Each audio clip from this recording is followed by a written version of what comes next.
এই বছরের রমজান মাসের শেষ এই জুমাটা অন্য অন্য জুমার তুলনায় একটু হলো আলাদা গুরুত্ব রাখে।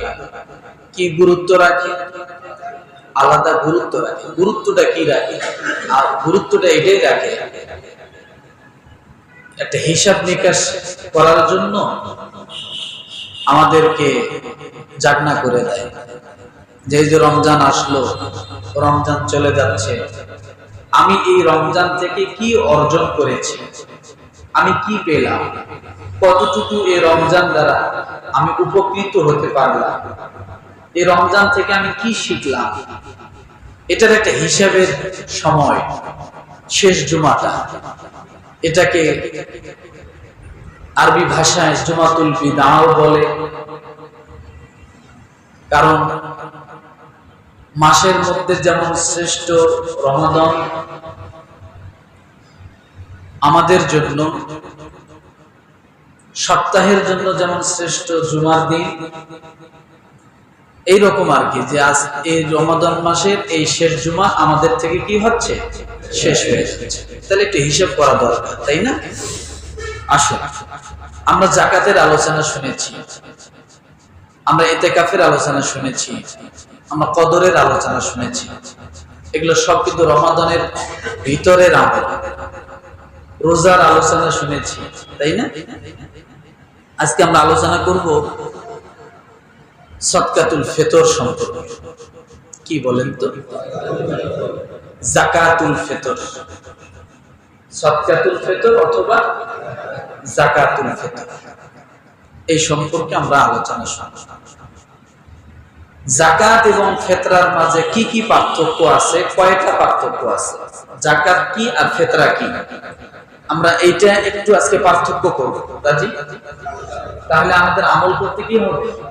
সহজ হবে। যাকাত কি আর ফিতরাটা কি? যাকাত কে দিবে, ফিতরা কে দিবে, ব্যক্তি আলাদা হয়ে যাবে। যাকাত কে পাবে, ফিতরা কে পাবে, ব্যক্তি আলাদা হয়ে যাবে। ঠিক আছে? তাহলে আলোচনার বিষয় সদকাতুল ফিতর।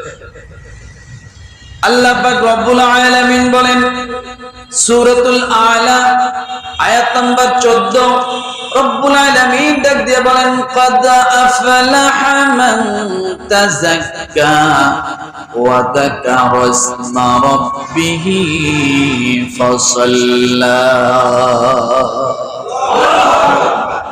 কোন সূরা?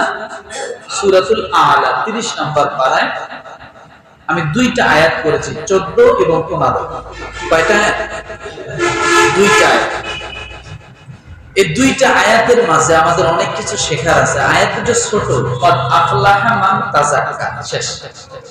দ্বিতীয় আয়াত হলো ওয়া যাকারা ইসমা রাব্বিহি ফাসাল্লা। তাহলে সূরাতুল আলা আয়াত নম্বর 14 এবং 15 সদকাতুল ফিতর আলোচনার বিষয়। আল্লাহ পাক রব্বুল আলামিন বলেন ক্বাদ আফলাহা মান তাযাক্কা, সফলতা অর্জন করেছে সে, ওই ব্যক্তি সফলতা লাভ করেছে, ওই ব্যক্তি জান্নাতের ওয়ারিস সূত্রে মালিক হয়েছে, ওই ব্যক্তি জান্নাতের অধিকারী হয়েছে, ওই ব্যক্তির জন্য কবরটা জান্নাতের টুকরায় পরিণত হয়েছে, ওই ব্যক্তির জন্য আরশের নিচের ছায়া স্থান পেয়েছে। সুবহানাল্লাহ বলেন না? একটা শব্দের অর্থ বলতেছি আমি, এগুলা শুধু একটা শব্দের অর্থ, আফলাহা। ওই ব্যক্তি জান্নাতের অধিকারী হয়েছে, ওই ব্যক্তি ফুলসিরাত নিশ্চিন্তে পার হয়েছে, ওই ব্যক্তি রাসূলুল্লাহ সাল্লাল্লাহু আলাইহি সাল্লামের সুপারিশকৃত হয়েছে, ওই ব্যক্তি কিয়ামতের ময়দানে ডান হাতে মিজানের পাল্লার আমলনামা থেকে তাকে ডান হাতে দেওয়া হয়েছে। আপনি যদি প্রশ্ন করেন আল্লাহ কোন ব্যক্তি সফলতা অর্জন করলো, অর্থাৎ একটি শব্দ ওই ব্যক্তি সফলতা অর্জন করেছে, এগুলো সব হলো সফলতার মাপকাঠি। সফলতা ওই ব্যক্তি পাবে যার কবর আযাব হবে না। কথা ঠিক কিনা? জোরে বলেন। সফলতা ওই ব্যক্তি পাবে যে আরশের নিচে ছায়ার স্থান পাবে। সফলতা ওই ব্যক্তি পাবে যার জন্য মিজানের পাল্লা থেকে ডান হাতে আমলনামা দেওয়া হবে, জান্নাতের সার্টিফিকেট দেওয়া হবে। ওই ব্যক্তি হবে সফল। সফলতা ওই ব্যক্তি অর্জন করেছে যে ফুল সিরাত নিশ্চিন্তে পার হয়ে যাবে। সফলতা ওই ব্যক্তি অর্জন করেছে, সেই ব্যক্তিটা হলো যে ব্যক্তিকে আমার আল্লাহ তাআলা জান্নাতের চাবি ধরায় দিবে। কি ধরায় দিবে? চাবি ধরায় দিবে। কিন্তু আমরা দুনিয়ার জমিনে সফলতা মনে করি বড় বড় ডিগ্রি অর্জন করলে সফলতা লাভ করলো, বলেন না। দুনিয়া যদি তাম দুনিয়ার বাদশাহী পাওয়া যায়, তারপর এটা দুনিয়ার সফলতা কোনো সফলতা না। কারণ এটার একটা শেষ আছে, এটা একদিন ধ্বংস হবে। ওই সফলতা দরকার যে সফলতার মাঝে কোনোদিন ধ্বংস হবে না, যে সফলতার কোনোদিন শেষ হবে না। আল্লাহ তাআলা ডাক দিয়ে বলেন, ওয়াতিলকাল জান্নাতুল্লাতী উরিসতুমুহা বিমা কুনতুম তা'মালুন। অনন্তশীল সময় যা শুরু হবে শেষ হবে না, যা সৃষ্টি হয়েছে আর ধ্বংস হবে না। এইটার অধিকারী যেই হবে, সে আইলিয়া হোক, জাইলিয়া হোক, কুলি হোক, দিন মজুর হোক, গরিব হোক, ফকির হোক, বাদশা হোক, যেই হোক না কেন, যে জিনিসটা সৃষ্টি হয়েছে আর ধ্বংস হবে না, ওইটা যে পাবে, ওইটার অধিকারী যে হবে, সেই ব্যক্তি মূলত সফল। এছাড়া আপনি দুনিয়ার জমিনের যা কিছু অর্জন করেন, এটাকে কেউ সফল বলে না। কারণ এটার মাঝে কষ্টও আছে, সুখও আছে, শান্তিও আছে, দুঃখও আছে। কিন্তু ওই জায়গায় যে ব্যক্তি পাবে, অর্থাৎ জান্নাতের অধিকারী যে হবে, সে প্রকৃত সফল। কেন? জান্নাতের মধ্যে কোনো দুঃখ স্পর্শ করবে না। কি স্পর্শ করবে না? বলেন তো, জগৎ কয়টা? মনোযোগ দেন, জগৎ কয়টা বলতে পারেন? তিনটা জগৎ। কয়টা? কয়টা? এক নাম্বার, প্রথম নাম্বার জগতে দুঃখ আছে, সুখও আছে, সেটা হলো দুনিয়া। এই দুনিয়ায় কেউ পরিপূর্ণ সুখী নয়, আছে। আবার কেউ পরিপূর্ণ দুঃখীও নয়, সুখীও নয়, দুঃখীও নয়। কারণ এক সময় দুঃখ হয়, এক সময় সুখ পায়, এক সময় সুখ হয়, এক সময় দুঃখ হয়। তাহলে প্রথম নাম্বার জগতে কি আছে? দুঃখ আছে, সুখও আছে। দ্বিতীয় নাম্বার একটা জগৎ, সেখানে শুধু দুঃখ, সুখের কোনো দেখা পাবে না। সেটা কোথায়? জাহান্নাম। কোথায় বলেন তো? শুধু দুঃখ, কোনো সুখের কোনো দেখাই পাবে না। আরেকটা জগৎ, শুধু সুখ আছে, দুঃখের সাথে দেখা হবে না। সেটা কোনটা? জান্নাত। তাহলে জগৎ কয়টা? একটা সুখ আছে, দুঃখ আছে, আর একটা শুধু দুঃখ আছে, আর একটা শুধু সুখ আছে। মনে থাকবে আমার ভাইয়েরা।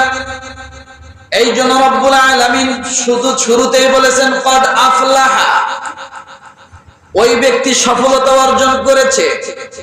এই সফলতার সংজ্ঞা রব্বুল আলামিন সবকিছু দেওয়ার পরে দ্বিতীয় নম্বরে সফলতার কথা যেটা বলেছেন, মান তাযাক্কা।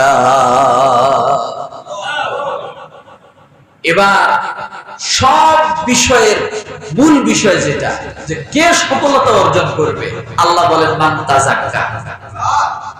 মান তাযাক্কা কি? আলু বেগুন, মরিচ পেঁয়াজ? বলেন না। ওই ব্যক্তি সফলতা অর্জন করেছে, ওই ব্যক্তি সফলতা অর্জন করবে। কোন ব্যক্তি? মান তাযাক্কা। এই মান তাযাক্কা কি? যে ব্যক্তি পবিত্রতা লাভ করেছে। সুবহানাল্লাহ। যে ব্যক্তি কি করবে? তাহলে বোঝেন, যে ব্যক্তি পবিত্রতা লাভ করবে সে জান্নাতি। যে ব্যক্তি পবিত্রতা লাভ করবে সে মিজানের পাল্লা থেকে ডান হাতে আমলনামা পাবে। যে ব্যক্তি পবিত্রতা লাভ করবে সে আরশের নিচে ছায়া পাবে। যে ব্যক্তি পবিত্রতা লাভ করবে সে কবরের আযাব থেকে মুক্তি পাবে। যে ব্যক্তি পবিত্রতা লাভ করবে সে ফুলসিরাতে পার হয়ে যাবে। আল্লাহ বলছে এটা সূরা আলা 14 নম্বর আয়াত, বাদ আফলাহা মান তাযাক্কা, যে ব্যক্তি পবিত্রতা লাভ করেছে। এবার পবিত্রতাটা কি এটা বুঝতে হবে, কথা ঠিক না? রব্বুল আলামিন ডাক দিয়ে বলেন পবিত্রতা হলো দুই প্রকারের, দুই জিনিসের পবিত্রতা। কয় জিনিস? এক নম্বরে পবিত্রতা হলো ব্যক্তির কলব, যার কলব পবিত্র আছে সে দুনিয়ার সব জায়গায় আমার আল্লাহ তাআলা তাকে সফল করে দেবে। যার কলব পবিত্র আছে আমার আল্লাহ আখিরাতেও তাকে সফল করে দিবে। কি সফল? কি কোনটা পবিত্র করতে বলছে আল্লাহ? এই দিল, দিলটা যার পবিত্র আছে সে দুনিয়া আখিরাত সব জায়গায় কি হবে? সব জায়গায় সে সফলতা লাভ করবে। আল্লাহ পাক রব্বুল আলামিন সূরাতুশ শুআরা বলেন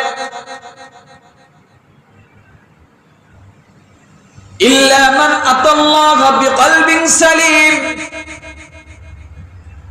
ওই ব্যক্তি কিয়ামতের ময়দানে পার পেয়ে যাবে। কোন ব্যক্তি? ইল্লা মান আতাল্লাহা বিকলবিন সালিম, যার কলবটা কলবে সালিম হয়ে যাবে। কলবটা কলবে সালিম যার হবে আমার আল্লাহ তার জন্য আখিরাতের ময়দানে সব হিসাবগুলো সহজ করে দিবে। বিকলবিন সালিম, সূরাতুশ শুআরা সম্ভবত 89 90 দুইটা আয়াত। এই যে দিলের পবিত্রতা, এটা যে কত বড় উপকারী জিনিস। কিয়ামতের ময়দানে নামাজের সওয়াবের ওজন এর থেকে বেশি হবে না। হজ করার সওয়াবের ওজন এই পবিত্র দিলের থেকে বেশি হবে না। যাকাতের সওয়াবের ওজন পবিত্র দিলের থেকে বেশি হবে না। সব আমলের থেকে সবচেয়ে বেশি ওজনদায়ক যে সওয়াবটা হবে সেটা হলো পবিত্র দিলের সওয়াব। যে ব্যক্তি দিলটাকে পবিত্র করবে তার আর ওজন টোজন লাগবে না। সে কিয়ামতের ময়দানে দাঁড়াবে, আল্লাহ তাআলা তার চেহারার দিক তাকায় বলবে তোকে মাফ করে দিলাম, তোমার আর এত ওজন টোজন দেওয়া লাগবে না। কি থাকতে হবে? শুধু নামাজ, রোজা, শুধু হজ, যাকাত। কি থাকতে হবে? দিলটা পরিষ্কার থাকতে হবে। দিল যদি পরিষ্কার না থাকে, নামাজ পড়িয়া কি হজ করে, কিন্তু এখন কথা হলো দিল পরিষ্কার করার জন্যই নামাজ। দিলকে পরিষ্কার করার জন্য কি? ময়লা পরিষ্কার করার জন্য কি? সাবান আছে না? এখন কেউ যদি বলে যে আপনি ময়লাও করেন আবার সাবান দিয়ে ধুয়ে লাভ কি? আসলে কথাটা কি ভুল না? ময়লা করবে জন্যই তো সে সাবান দিয়ে ধুবে, কথা ঠিক না? আর ময়লাই যদি না করে তাহলে তো সাবানের প্রয়োজন হবে না। আপনার দিল পরিষ্কার করার জন্যই তো নামাজ। এই জন্য আল্লাহ পাক রব্বুল আলামিন বলেন উতলু মা উহিয়া ইলাইকা মিনাল কিতাবি ওয়া আকিমিস সালাহ ইন্নাস সালাতা তানহা আনিল ফাহশাই ওয়াল মুনকার। একমাত্র নামাজ তোমার দিলকে কি করবে? পবিত্র করে দিবে, পরিষ্কার করে দিবে। এটা আমার কথা না, 21 নম্বর করা প্রথম নম্বর আয়াত। নামাজ তোমার দিলকে পবিত্র করে দিবে। আর কোন নামাজ তোমার দিলকে পবিত্র করে দিবে? আল্লাহ বলেন উতলু মা উহিয়া ইলাইকা মিনাল কিতাব, যে নামাজের মধ্যে একাগ্রতার সাথে আল্লাহর কালাম তেলাওয়াত করা হয় ওই নামাজ। সুবহানাল্লাহ। তাহলে একটার সাথে একটা সম্পর্ক আছে না? নেই?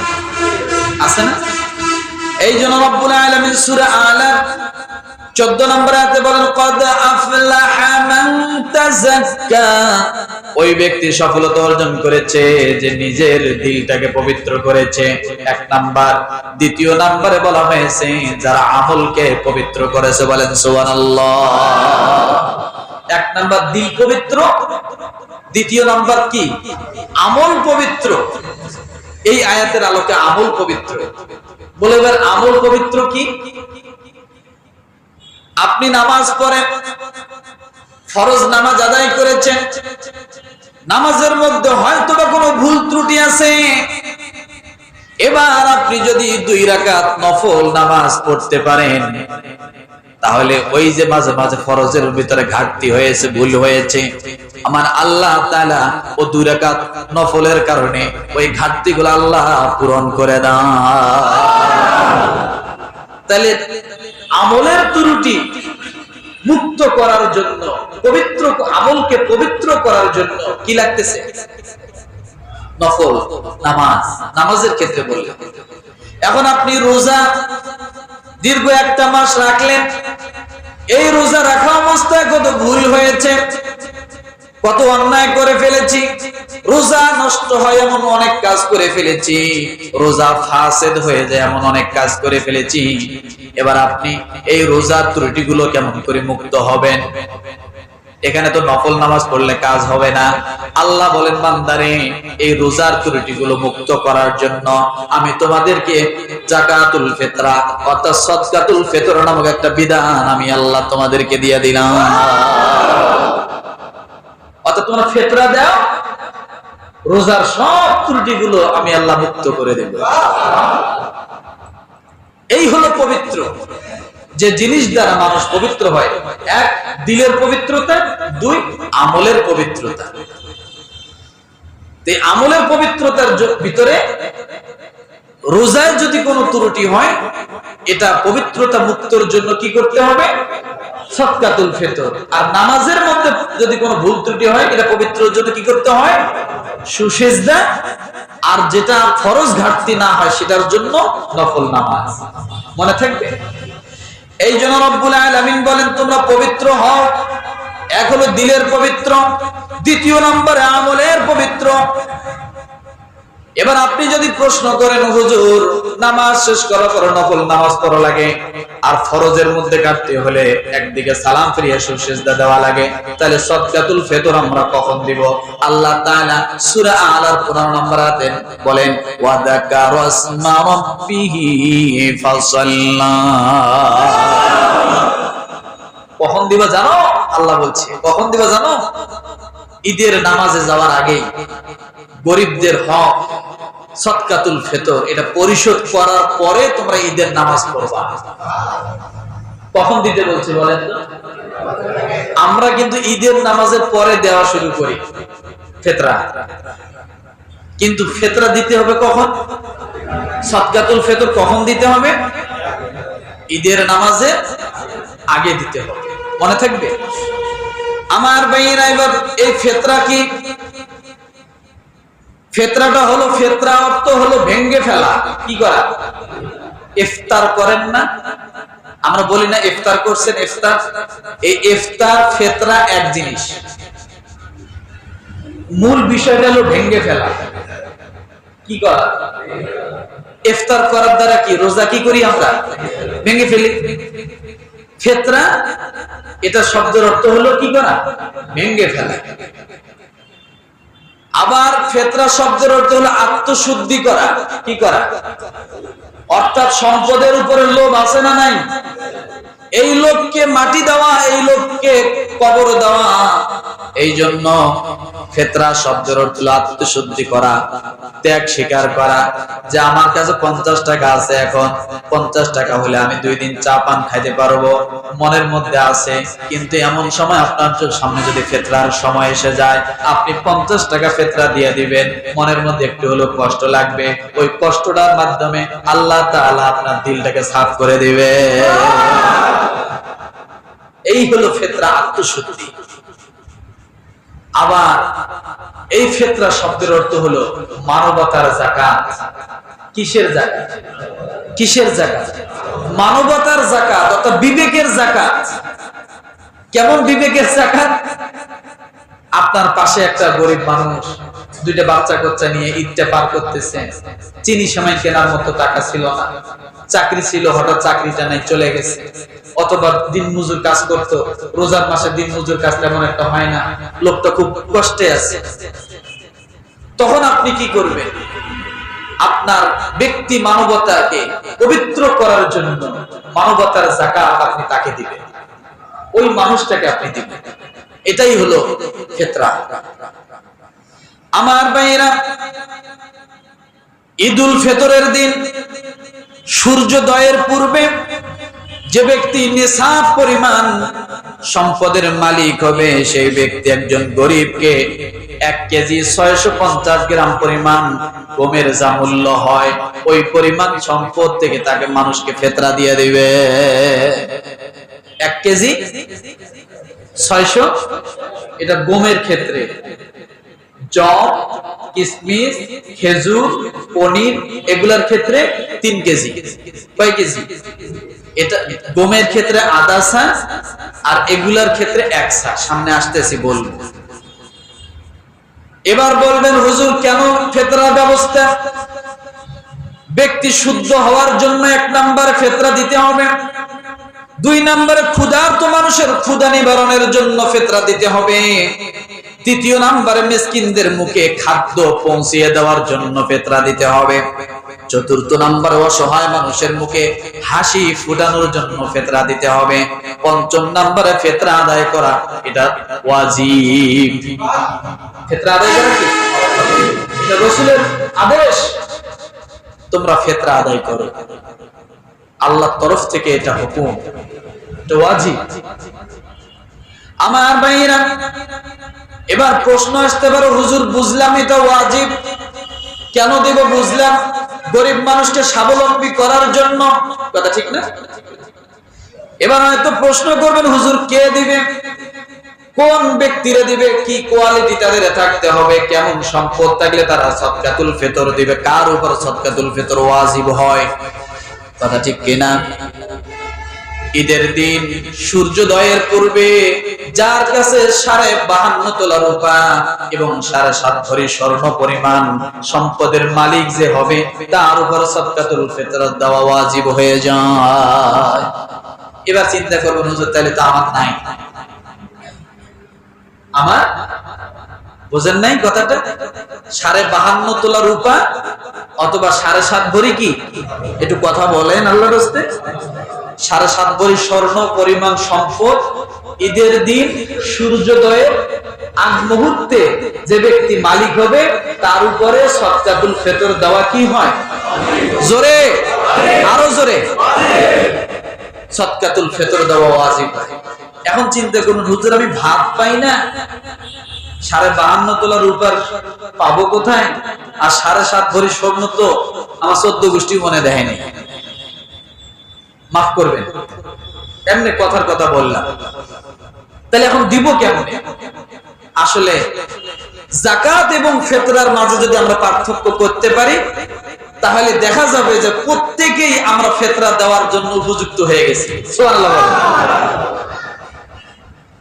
যাকাত এবং ফিতরাকে যদি আমরা আলাদা ডিভাইডেড করতে পারি তাহলে আমি দেখব যে আমরা প্রত্যেকেই সদকাতুল ফিতর আমাদের উপর ওয়াজিব হয়ে গেছে। তাহলে এখন বোঝা দরকার যাকাতের ক্ষেত্রে কি শর্ত, সদকাতুল ফিতরের ক্ষেত্রে কি শর্ত, কথা ঠিক না?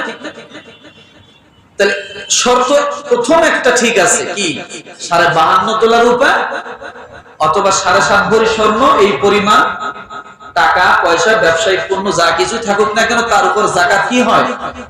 ফরজ হয়। তার উপর সদকাতুল ফিতর কি হয়?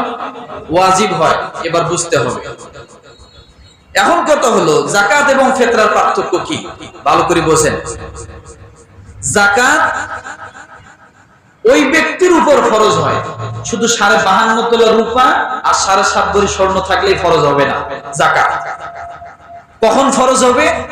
1 বছর অতিক্রম যদি হয় ওই পরিমাণ সম্পদ, তাহলে তার উপরে যাকাত ফরজ হয়। কয় বছর? কিসের ক্ষেত্রে? কিসের ক্ষেত্রে?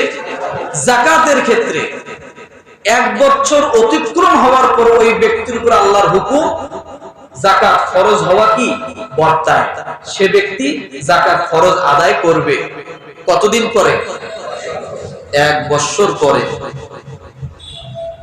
এখন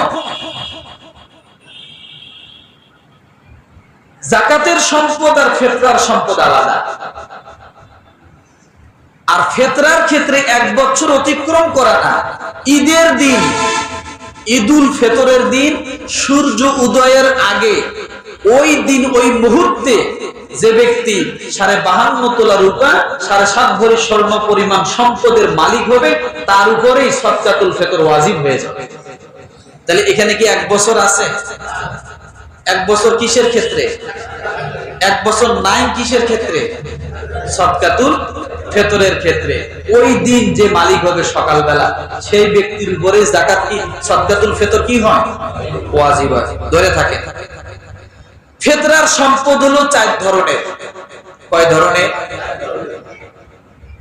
1 নাম্বার, একান্ত নিত্য প্রয়োজনীয় জিনিস বাদ দিয়ে যা আছে এগুলো সব ফিতরার ক্ষেত্রে যোগ হবে। কিসের ক্ষেত্রে? একান্ত নিত্য প্রয়োজনীয় জিনিস যা আছে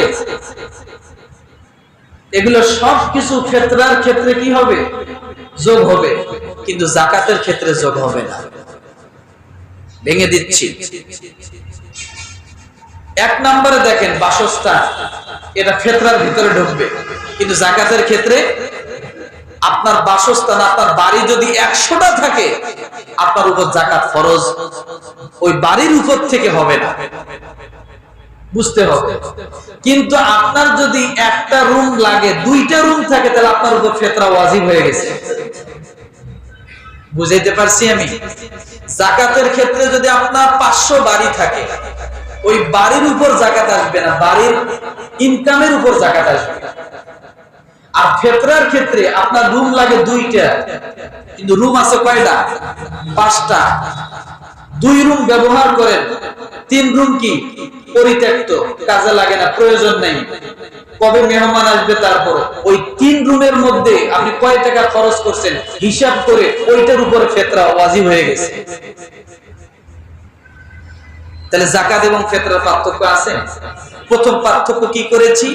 যাকাত 1 বছর, সম্পদ 1 বছর কি হবে।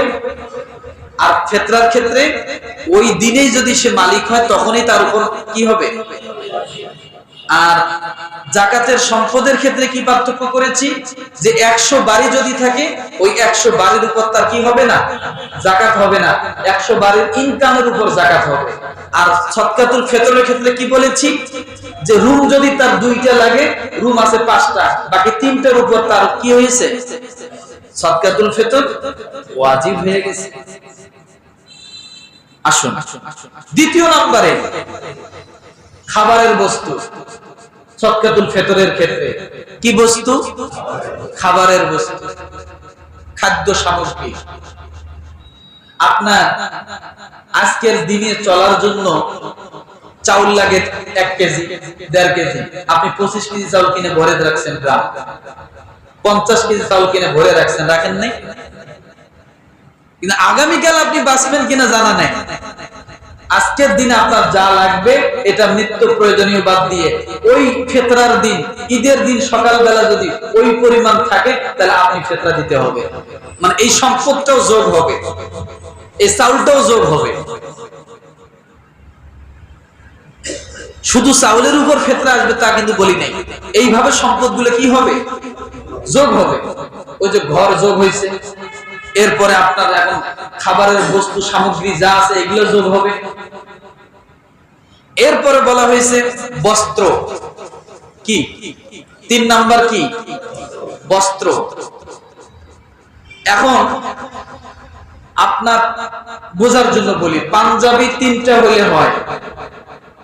আপনার শোকেসে 10টা পাঞ্জাবি আপনি রাখছেন, 1 বছর হয়েছে, আপনি একদিনও বাইর করে গায়ে দেন নাই, আছে না? আছে না নাই? লুঙ্গি 2টা হলে হয়, আপনার লুঙ্গি 5টা, কবে কোনটা কোন দিন করছেন আপনার হিসাবে নেই, আছে না? প্যান্ট আপনার 4টা 5টা বা 3টা হলে হয়, আপনার প্যান্ট 8-10টা। এটা হলো আপনি পুরুষের কথা বললাম। এবার আপনি যদি আমাদের মায়েদের দিকে তাকান, মেয়েদের দিকে তাকান, তাহলে তার কোনো কথাই নাই, যাকাত এমনি ওয়াজিব হয়ে গেছে। শাড়ি বছরে কিনবে 2টা 3টা, একদিন পরবে, ওই যে শোকেস ভরে রাখছে, আছে না নাই? আপনার নিত্য প্রয়োজনীয় পোশাক বাদ দিয়ে যে পোশাকগুলো আপনি শোকেসের মধ্যে সাজিয়ে রেখেছেন, পড়তেছেন না, এগুলোর উপরেও যাকাত আসবে, সদকাতুল ফিতর যোগ হবে। বুঝাইতে পারছি আমি? যেগুলো আপনার না হলেও চলতো সেগুলো আপনি রেখে দিছেন, এই হিসাব করতে হবে কত টাকার শাড়ি আছে, কত টাকার প্যান্ট শার্ট আছে, কত টাকার পাঞ্জাবি আছে, অতিরিক্ত কত কি আছে, এই বস্ত্র সামগ্রীগুলো হিসাব করতে হবে। আপনার উপর সদকাতুল ফিতর ওয়াজিব হয়ে গেছে। বুঝাইতে পারছি আমি? এরপরে আসবাবপত্র, 4 নাম্বার কি বলেন তো? আসবাবপত্র। আসবাবপত্র কি? আপনি স্টিলের গামলায়, স্টিলের প্লেটে ভাত খান, স্টিলের গ্লাসে পানি খান, কিন্তু আপনার শোকেস ভরা সিরামিক্স দিয়ে ভরা আছে না নাই? কথা বলেন না, অনেকে একটু বেজার হচ্ছেন নাকি?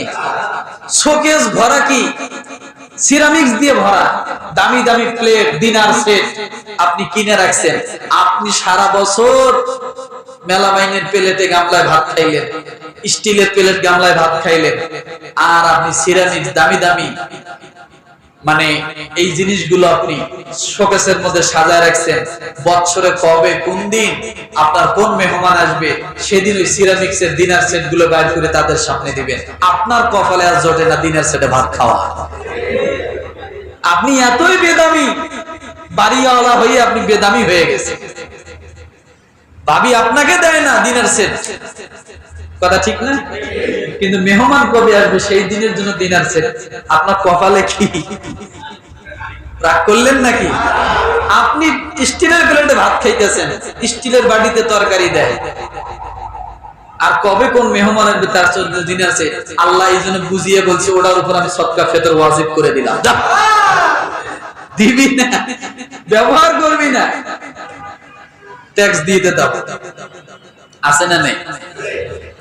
এরকম আসবাবপত্র অনেক কিছু আছে। হাড়ি পাতিল সানসেটের মধ্যে কবে মানুষ মরবে, বাড়িওয়ালা কবে মরবে, ফতেয়া জিয়াফত কবে হবে, 3 দিনই কুলখানি কবে হবে, ওই দিন বড় বড় হাড়ি পাতিল নামাইবে, আগেই পাতিল কিনে রাখছে। আছে না নেই?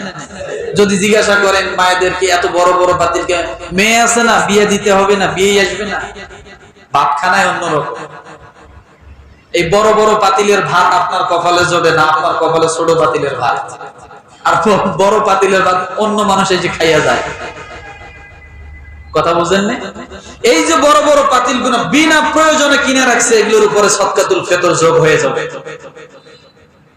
বুঝাইতে পারছি? বুঝাইতে পারছি?